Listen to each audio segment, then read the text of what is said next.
Welcome to this week's edition of the Rhodes Athletics Weekly Update, brought to you by Rhodes College Athletics and the Rhodes Sports Information Department. Now, here are your anchors, Jeff Livesey and Ryan Van Hook.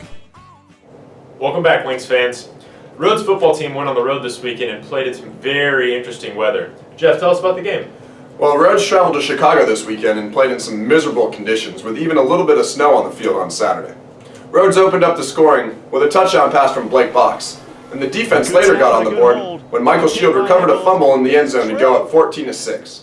However, Chicago scored 11 unanswered points in the fourth quarter and kicked a game-winning field goal with 12 seconds left in the game to win 17-14. Rhodes will be back in action at home next weekend for the homecoming game against the Sewanee Tigers. Should be a great one. We haven't had a home game in a couple weeks. I'm definitely excited about it. I'll be there for sure, Jeff. Good.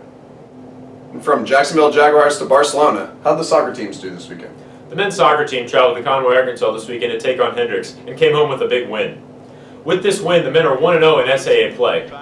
The lone goal for the Lynx was scored by Samori Diaby in the 55th minute. The next game for the men's soccer team will be October 7th at Freed-Hardeman University. Wow, 1-0 in conference play. That's a great start for the men's soccer team. It's very encouraging, Jeff. Good. Now, the women's soccer team was also in action at Hendricks this weekend, and the game ended in a tie after a double overtime thriller. The Lady Lynx outshot the Warriors 31-4, but they couldn't find the net. The next game for the women's soccer team is October 11th at home against Birmingham Southern. The Rhodes field hockey team was at home this weekend. I understand you were out there for the games, Jeff. How'd they go? Well, the Lynx split 2 games this weekend, falling in a tough game to Center College on Saturday, 1-0, then responding in a big way against Transylvania University on Sunday. 7 different players scored for the Lynx in their 7-1 victory over Transylvania Sunday, including freshmen Lauren Travis and Georgie Wilkins. The Lynx will be back in action for another conference matchup this weekend against Sewanee on Saturday.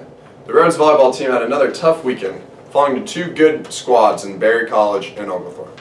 On Friday, Rhodes fell to Berry 3-0, but freshman Alicia Williams had a great day for the Lynx, with 17 kills to go along with 13 digs.